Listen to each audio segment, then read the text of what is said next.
My boyfriend told me to shut up, and he's never regretted anything more. My boyfriend Felipe had been making little comments about my talking for months, saying I could bore anyone to death, or asking if I ever ran out of things to say. I told myself it was just him joking.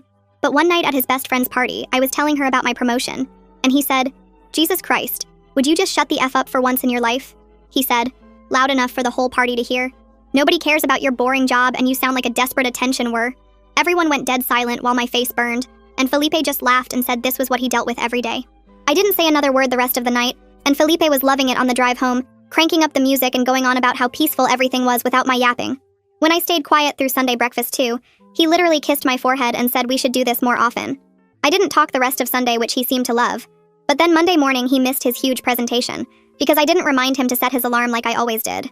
He woke up 2 hours late, losing his mind about why I didn't wake him. I just stared at him while he ran around like a headless chicken trying to find his laptop and his good tie.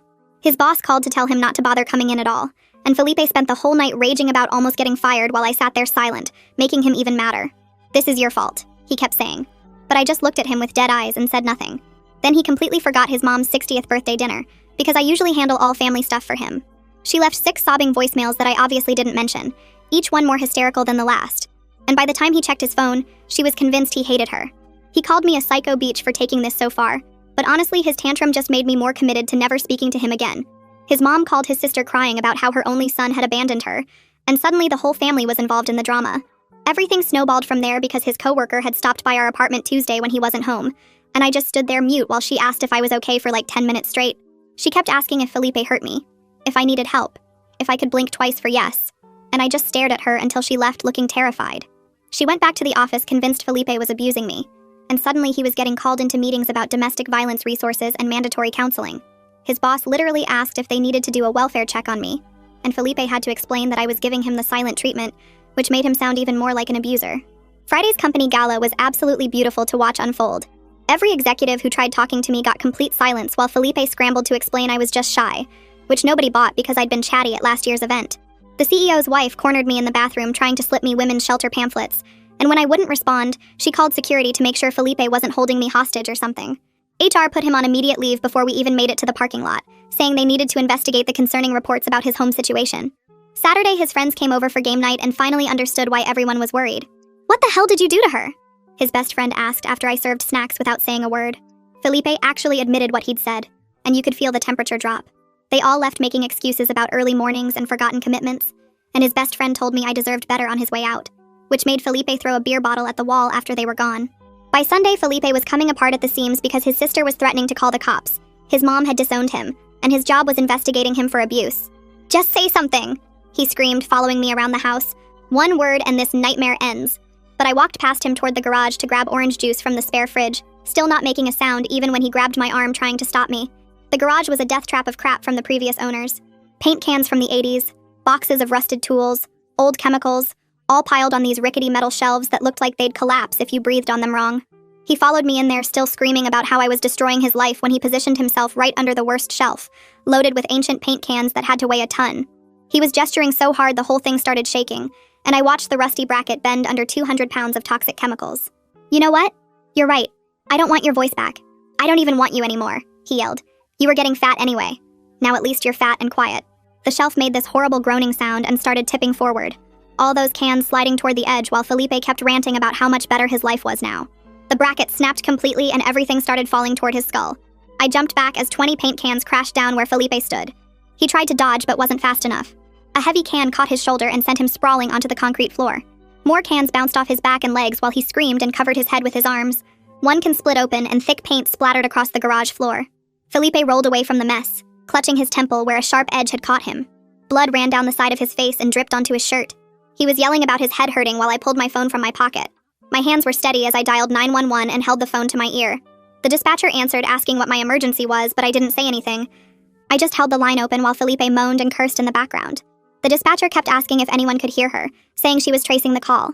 Felipe saw me holding the phone and started screaming that I did this on purpose. He said I knew the shelf would fall and I tried to kill him. His accusations got wilder as more blood ran down his face. The dispatcher said units were on the way and to stay on the line. 8 minutes later, I heard sirens getting closer. The paramedics rushed into the garage and found Felipe sitting against the wall holding his bleeding head. They immediately started checking him while asking what happened. I stood there watching without saying a word. One paramedic shined a light in Felipe's eyes, checking for concussion signs. The other one noticed the collapsed shelf and toxic chemicals spilling everywhere. She called for hazmat backup on her radio. Felipe kept ranting that I set him up, but the paramedics were focused on his injuries. They loaded him onto a gurney while he kept accusing me of attempted murder. The hazmat team arrived and started containing the spill while we headed to the hospital. I followed the ambulance in my car. At the emergency room, they took Felipe straight back for treatment. I sat in the waiting room filling out his insurance paperwork. An hour later, a police officer walked in and introduced himself as Nicholas McCarty. He said the paramedics reported this as a suspicious accident and he needed statements. He asked me direct questions about what happened in the garage. I finally broke my silence with just the basic facts. "Old shelf," Felipe was yelling. "It fell." I kept my answers short and didn't mention our relationship problems or the past week of silence. Officer McCarty took notes and asked if Felipe had grabbed me or hurt me physically. I showed him the bruises on my arm from where Felipe grabbed me earlier. He took photos and wrote more notes. Felipe's sister burst through the emergency room doors looking furious. She spotted me and started screaming that I tried to murder her brother. She said everyone knew I was crazy and this proved it. Security had to physically escort her to a different waiting area while she kept yelling threats. Officer McCarty watched the whole thing and made more notes in his notebook. The doctor came out and told us Felipe needed 12 stitches for the head wound. He had a concussion and needed overnight observation but should fully recover. Felipe was demanding I be arrested when Officer McCarty went to take his statement. I could hear him through the curtain saying I planned the whole thing. Officer McCarty came back and said there was no evidence of criminal intent. The shelf was old and badly installed, just an unfortunate accident with deteriorated equipment. Felipe kept screaming from his bed that I was getting away with attempted murder. I left the hospital without visiting Felipe's room. Walking to my car, my hands started shaking for the first time all night. I sat in the driver's seat realizing I couldn't go home. Felipe would be released tomorrow and going back to that apartment wasn't safe anymore. I needed somewhere else to stay tonight. I pulled out my phone and texted Audrey Graham asking if I could crash at her place for a few nights. My phone rang within seconds, and Audrey was already talking before I could say hello. She'd heard about Felipe's party meltdown through mutual friends, and said I could stay as long as I needed. I drove straight to the apartment while Felipe was still stuck in the hospital for observation. The place felt wrong without him there, but I grabbed a duffel bag and started throwing clothes inside. I packed my laptop, birth certificate, passport, social security card, and the emergency cash I kept hidden in an old tampon box. My hands moved fast, pulling underwear and work clothes from drawers, while trying not to think about what I was doing. The whole packing took maybe 15 minutes before I zipped the bag and headed for the door. My phone buzzed with a voicemail from someone named Chuck Hernandez who said he was the property manager. He was calling about the hazmat team that showed up at our garage and needed to document everything for insurance. He mentioned the shelving was installed by previous tenants in the 90s, and was a major code violation that should have been fixed years ago. I saved the message and drove to Audrey's place on the other side of town. She met me at the door and helped carry my bag to her spare room without asking questions. The room was small with just a twin bed and an old dresser, but it felt safer than anywhere else right now. Audrey sat on the bed and laid out the ground rules while I unpacked my few things. She could help me look for my own place and I was welcome to stay. But this was temporary support, not a permanent solution. I nodded and thanked her for letting me crash there even for a little while. That night, I barely slept thinking about everything that had happened over the past week. The next morning, my phone rang, and Officer McCarty was asking follow-up questions about the incident. He wanted to know more about the bruising on my arm from where Felipe had grabbed me in the garage. He said it could be relevant to a domestic violence investigation if I wanted to pursue that route. I told him I'd think about it and hung up feeling sick to my stomach. I found a notebook in Audrey's kitchen drawer and started writing down everything that had happened. The party humiliation went at the top, followed by my silent treatment and Felipe missing his presentation. Then his mom's birthday disaster and his coworker thinking he was abusing me and the company gala mess. Seeing it all written out in order made the pattern crystal clear in a way it hadn't been before. Felipe had been getting worse and worse, and I'd just been taking it until I finally snapped. My phone rang again, and this time it was someone named Allison Sellers from HR at Felipe's company. She needed my side of what happened at the gala and with his recent workplace behavior. She promised the conversation would stay confidential and wouldn't affect any legal stuff that might happen. I gave her the basic facts about the party and the silent treatment, and how people had gotten worried. She took notes and said she'd be in touch if she needed anything else for their investigation. Later that afternoon, I got a text from an unknown number that turned out to be Felipe. He'd been discharged from the hospital and was already sending me messages that jumped between calling me names and begging for forgiveness. One text said I was a psycho who tried to kill him, and the next said he loved me and couldn't live without me. I screenshot every single message without responding, and started a new folder on my phone just for his texts. Chuck Hernandez emailed me an official report about the garage shelving that afternoon.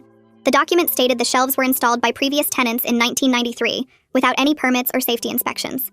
This meant I had zero liability for what happened, which felt like one small weight off my shoulders. I forwarded the report to Officer McCarty in case it mattered for anything legal down the road.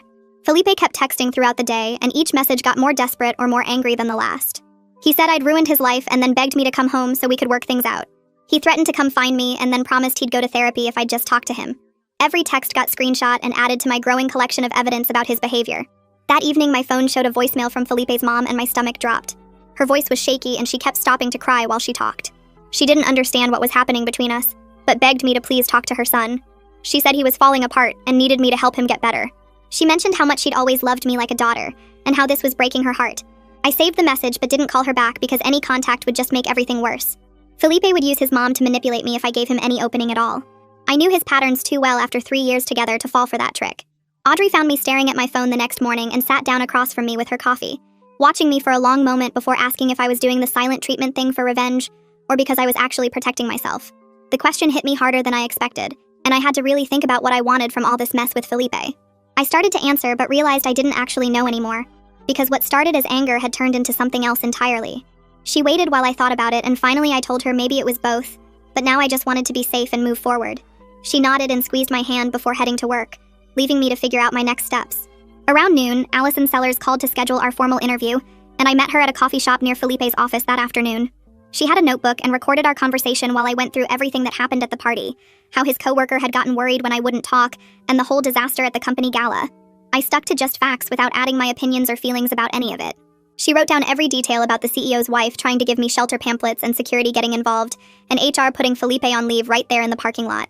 She asked a few follow-up questions about previous incidents, and I mentioned some of the comments Felipe had been making for months about my talking too much. When we finished, she said they took these situations very seriously and would be conducting a thorough investigation. The next day, Officer McCarty called to check in and mentioned I should think about getting a protective order given Felipe's physical grabbing and all the threatening texts. He explained the process was pretty straightforward since I had documentation of everything, including the bruises on my arm from where Felipe grabbed me in the garage. He emailed me the forms and contact info for the courthouse self-help desk, where someone could walk me through filing. I printed everything out and started filling in the paperwork, my hands shaking a little as I wrote down all the incidents. 2 days later, I needed to get more of my stuff from the apartment, and Officer McCarty arranged for a patrol car to be there while Felipe was at work. The officer waited in his car while I went inside and grabbed clothes, my laptop charger, some important papers, and a few personal items I couldn't replace. The apartment felt weird and empty, even though all Felipe's stuff was still there. I tried not to look at our photos on the walls or think about the 3 years we'd lived there together. I packed everything into garbage bags as fast as I could and practically ran back to the patrol car. That evening, Audrey came home with news she'd heard from a mutual friend who still worked at Felipe's company. Felipe was officially on investigatory leave pending the HR review, which meant he wasn't allowed in the office or to contact any coworkers. Part of me felt good that there were finally consequences for his behavior, but another part worried he'd blame me for ruining his career and do something stupid. My phone started buzzing with texts from Felipe's sister calling me every name in the book and demanding I drop any charges and fix the mess I'd created. She said I was destroying their family, and that Felipe didn't deserve this over one little comment at a party. Each message got nastier and more threatening, until she was saying she'd make sure everyone knew what a psycho I was. I screenshot every single text and forwarded them to Officer McCarty, who said he'd add them to my file and might need to have a conversation with her about harassment. The next morning, a friend from book club sent me screenshots from a group chat I didn't even know existed where Felipe had been making fun of me for months. The messages went back to last year with him calling me annoying, saying I never shut up, joking about how he wanted to tape my mouth shut. Other guys in the chat laughed and encouraged him, sharing their own stories about their nagging girlfriends. One message from 2 months ago said he was planning to put me in my place soon, and the others had cheered him on. Reading through all of it made me realize this wasn't some sudden outburst at the party, but something he'd been building up to for a long time. I saved every screenshot and added them to my growing folder of evidence, feeling sick that I'd been living with someone who talked about me like that behind my back. Audrey helped me look at apartment listings that afternoon, focusing on buildings with security doors and month-to-month leases, since I wasn't ready for anything long-term. We drove around looking at 3 different places, and I liked a small studio in a secure building with cameras and a doorman. The landlord said I could move in next week if my application got approved. That night, Felipe's mom sent a long text saying she understood if I needed space, but hoped we could all work things out and be a family again someday. She said she'd always thought of me as the daughter she never had, and this whole situation was breaking her heart. She didn't mention Felipe's behavior at all, just kept saying how much she missed me and wanted us all to reconcile. Her message was sweet, but showed she had no idea how serious this was, or what her son had really done. I didn't respond, but saved the message with all the others. After thinking about it all night, I decided to send Felipe one text setting clear boundaries about communication going forward. I typed out that all contact needed to go through lawyers only, and he wasn't to reach out to me directly or through other people anymore. Within an hour, my phone started buzzing like crazy with texts from Felipe calling me every name in the book. He went from saying I was a cold-hearted witch to begging me to talk to him to threatening to show up at Audrey's place. Each message got screenshot and sent straight to Officer McCarty, who added them to my file. The next morning, Allison Sellers called to say she'd been interviewing people from the gala all week. 3 executives confirmed Felipe had been grabbing my arm and getting aggressive while I stayed completely silent. The CEO's wife told Allison she'd been so worried about me, she almost called 911 from the bathroom. 2 servers remembered Felipe yelling at me in the coat check area when we were leaving. Allison said the pattern was clear, and the HR case was getting stronger with each interview. That same afternoon, Chuck Hernandez emailed me an official report about the garage shelving. He'd gone through old inspection records and found that the previous tenants installed those shelves in 1994 without any permits. The brackets were never rated for that much weight, and the whole setup violated multiple safety codes. He sent copies to the insurance company and said this protected me from any liability if Felipe tried to sue me about his injuries. His report specifically stated the shelving was a pre-existing hazard that should have been removed years ago. Felipe kept texting me all day even though I'd told him not to contact me. He'd send 5 angry messages calling me names, then switch to apologizing and saying he loved me. Then back to threats about ruining my life and telling everyone what a psycho I was. By midnight, I had 47 messages from him, each one forwarded to Officer McCarty. The next morning, I drove to the courthouse to learn about getting a protective order. The clerk at the self-help desk was really patient and walked me through all the forms. She explained I'd need to show evidence of threats or violence, and that the judge would look at patterns of escalating behavior. She gave me a packet with examples of what counts as harassment and abuse. I spent 2 hours there taking notes and making sure I understood everything. That afternoon, Officer McCarty stopped by Audrey's place with a thick folder of resources. He sat at the kitchen table and went through domestic violence warning signs with me. He pointed out how Felipe's behavior matched the escalation patterns he'd seen in hundreds of cases. The grabbing, the public humiliation, the threats, the attempts to isolate me from friends, it all followed a predictable pattern. He left me with phone numbers for support groups and safety planning worksheets. The next day, I went to the bank and opened my own checking account for the first time in 3 years. The banker helped me set up direct deposit for my paycheck and showed me how to transfer money from our joint account. I moved half the money to my new account and started canceling all the subscriptions we shared. Netflix, Spotify, the gym membership, everything got separated. Each cancellation felt like cutting another tie to Felipe. I changed all my passwords too and removed him from my emergency contacts at work. Meanwhile, Allison was interviewing Felipe's coworkers about his behavior at the office. 4 people reported he'd been having angry outbursts and slamming doors all week. One coworker said Felipe threw his keyboard across the room after getting an email. Another mentioned Felipe had been ranting about me to anyone who would listen. The receptionist told Allison she was scared to be alone with him after witnessing his mood swings. 2 days later, I went back to the courthouse with my folder of evidence to file for a protective order. My hands shook as I filled out form after form describing Felipe's behavior.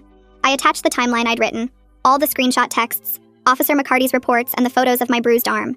The clerk reviewed everything and said it looked complete. She took me to a small room where I waited for the judge to review my petition. After 30 minutes, the clerk came back and said the temporary order was approved. The judge had read about Felipe grabbing me and saw the threatening messages. She scheduled a hearing in 2 weeks for a longer-term order, but the temporary one started immediately. Felipe couldn't contact me or come within 500 feet of me or Audrey's apartment. The clerk gave me 3 certified copies and explained one would be served to Felipe by the sheriff's department. They served Felipe the protective order at his office the next afternoon in front of everyone. Within an hour, Audrey started getting screenshots from mutual friends showing Felipe's meltdown on social media. He was posting about how I'd destroyed his life and turned everyone against him over nothing. He called me a manipulative liar and said I was using the system to get revenge. Most people weren't responding, but a few of his buddies were agreeing with him. Audrey showed me one post where Felipe was trying to organize people to testify against me at the hearing. Nobody was volunteering, and most of the comments were telling him to get help or stop posting about it. His sister commented that he needed to take responsibility for his actions, and his mom just posted a crying emoji. 3 days later, Allison called me while I was eating cereal at Audrey's kitchen table. She said HR had finished their investigation and found Felipe broke multiple company rules about workplace behavior. They were looking at everything from required anger management classes to maybe firing him completely. Her voice was careful and professional, but I could hear papers shuffling in the background. She asked if I had any questions, but I just thanked her and hung up. That same afternoon, Audrey drove me around to look at apartments since I couldn't stay on her couch forever. The first 2 places were gross with water stains on the ceilings and weird smells in the hallways. The third one was a tiny studio above a bakery that smelled like fresh bread every morning. The landlord was this older woman who took one look at me and said she understood starting over. She offered a month-to-month lease, which meant I could leave whenever I wanted without being stuck. I filled out the application right there using Audrey's address as my current residence. 2 days before the protective order hearing, I spread everything out on Audrey's dining room table. I had printed every text message and organized them by date with little sticky tabs marking the worst ones. The photos of my bruised arm went in a clear plastic sleeve along with Officer McCarty's reports. I made a timeline on index cards showing how things got worse each day of my silence. Everything went into a binder with labeled sections, so I could find stuff quickly in court. My hand stayed steady as I punched holes in each paper and clicked them into place. The morning of the hearing, I put on my only business outfit and drove to the courthouse alone. Felipe was already there with some lawyer in a cheap suit who kept whispering in his ear. When my name got called, I walked to the front carrying my binder and sat at the table the clerk pointed to. The judge was an older woman with reading glasses on a chain who looked tired already at 9 in the morning. She asked me to explain why I needed the protective order extended, and I kept my voice flat and calm. I told her about the party and the silent treatment and how Felipe grabbed my arm hard enough to leave marks. I showed her the photos and the text messages where he called me names and threatened me. Felipe's lawyer jumped up saying I was making everything up to ruin Felipe's life out of spite. The judge told him to sit down and asked Felipe directly about grabbing my arm. Felipe started saying it wasn't that hard, and I was being dramatic, but the judge cut him off. She asked if he grabbed me or not, and Felipe mumbled that maybe he did, but only because I was ignoring him. The judge looked at him over her glasses for a long moment, then started writing. She extended the protective order for 6 months and made it clear Felipe couldn't contact me at all. No texts or calls or messages through other people or showing up where I lived or worked. She told us both to get counseling and said if Felipe broke the order even once, he'd be arrested immediately. Felipe's face turned red and his lawyer started to argue, but the judge was already calling the next case. I walked out past Felipe without looking at him and drove straight to Audrey's apartment. The next week, Allison called again with the final HR decision about Felipe's job. They weren't firing him, but he had to complete anger management counseling before coming back to work. He got a final warning in his file, and they were moving him to a different department with no client contact. His new job would be data entry in the basement with no chance of promotion for at least a year. She said they took workplace safety seriously, and thanked me for my cooperation with their investigation. After the hearing, Felipe's family had different reactions that trickled back to me through mutual friends. His mom started texting me these long messages about how she was praying for both of us.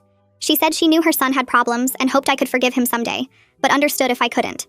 Meanwhile, his sister kept posting stuff on social media about gold diggers and liars without using my name. She finally stopped when someone commented that Felipe admitted to everything in court. The family started using Felipe's cousin as a go-between for anything involving shared bills or mail that needed forwarding. Moving day came 2 weeks after I signed the lease on the studio apartment. Audrey helped me carry boxes up the narrow stairs while the bakery owner gave us free coffee. I'd bought a bed and dresser from a thrift store and found a small table at a garage sale. The couch was actually decent considering someone left it on the curb with a free sign. Everything was cheap and mismatched, but it was mine and Felipe had never touched any of it. That first night, I made pasta on my tiny stove and ate it sitting on the floor. I could hear people walking on the sidewalk below and smell bread from the bakery starting their overnight baking. I actually slept the whole night without waking up scared or checking the locks 5 times. 3 days after I moved in, I got a Facebook message from one of Felipe's friends saying Felipe wanted to know if I was okay. The message said Felipe was worried about me and just wanted to make sure I had somewhere safe to live. I took a screenshot and sent it to Officer McCarty, who called me back within an hour. He said it was definitely Felipe trying to get around the protective order, but technically his friend sent it, not him. He documented everything in case Felipe tried something else but couldn't arrest him for what his friend did. I blocked the friend and made all my social media accounts private. The next week I went to the courthouse again to file small claims paperwork for my half of our apartment deposit. I also wanted money back for the utilities I'd paid in advance, and my portion of the furniture we'd bought together. The total was only about $800, but I wanted every official tie to Felipe cut completely. The clerk said Felipe would get served with the papers and we'd have a mediation date in about a month. Chuck called me 3 weeks later saying the garage was finally cleared out and safe again. He'd brought in a whole crew to haul away those old paint cans and rusted chemicals, and they found even worse stuff behind the shelves like old pesticides from the 70s that needed special handling. The landlord sent me a check for $400, which wasn't much but covered part of my security deposit on the new place. My first therapy appointment came the next week through work's mental health program. I sat in the waiting room filling out forms about my sleep patterns and stress levels while other people came and went. The therapist was this older woman who listened while I talked about everything that happened, and she helped me see how the silent treatment started as protection, but turned into something else. She said there's a difference between setting boundaries and using silence as a weapon, which made sense even though it was hard to hear. Felipe's lawyer sent a letter 2 weeks later with this formal apology that sounded nothing like him. My therapist read it during our session, and we talked about whether I needed to respond or even read it myself. We decided together that engaging with it wouldn't help my healing, so she kept the letter in my file in case I ever wanted it later. The small claims mediation happened exactly a month after I filed the paperwork. We sat in separate rooms while the mediator went back and forth trying to work out an agreement. Felipe agreed to pay me $400 of the $800 I asked for, which wasn't everything but meant I could close that chapter. We both signed papers saying we wouldn't contact each other except through lawyers if needed. 3 weeks into therapy, I was getting better at talking again, but in healthier ways. Instead of going silent or talking nonstop to fill space, I was learning to say what I actually meant.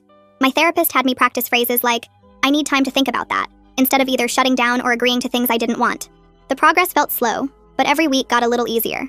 My days settled into this new pattern of going to work, seeing my therapist on Wednesdays, and slowly reconnecting with friends. Some people at work had heard about the whole silent treatment thing and thought I was crazy, but Audrey and a few others understood that sometimes you do what you have to do to survive. I started having coffee with a coworker who went through her own bad breakup, and we'd sit in the break room comparing notes on starting over.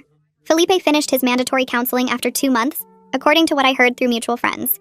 He was back at work in some different role where he didn't deal with clients anymore. Someone told me he was already dating this girl from his gym, and I felt bad for her, but knew warning her would just drag me back into his mess. 2 months after that shelf fell in the garage, I was actually doing okay. My studio apartment had plants on the windowsill and pictures on the walls, and I'd painted one wall this soft blue color that made the place feel bigger. I was sleeping through the night without checking the locks constantly, eating regular meals instead of stress snacking, and could walk past places Felipe and I used to go without my chest getting tight. My voice was back but different now, stronger and clearer about what I wanted and didn't want. The protective order was still in place for 4 more months, but I rarely thought about it anymore. Work was going well since I could focus without all the drama, and my boss mentioned a possible promotion coming up. I'd joined a book club through the library and actually spoke up during discussions instead of just nodding along. My therapist said I was making real progress in understanding my patterns and breaking the cycles that led me to someone like Felipe in the first place. The money from the settlement and mediation helped me buy some actual furniture instead of just thrift store stuff, including this reading chair that became my favorite spot in the apartment. I could hear the bakery downstairs starting their morning prep at 4 a.m., but it had become comforting background noise instead of annoying. Friends started inviting me to things again once they saw I was stable and not going to bring drama to every gathering. Life wasn't perfect, but it was mine, and I was learning that was enough. All right, that's it from me today. Thanks for tagging along while I wondered about all this random stuff. It's been a fun ride, like the video. It helps more than you think.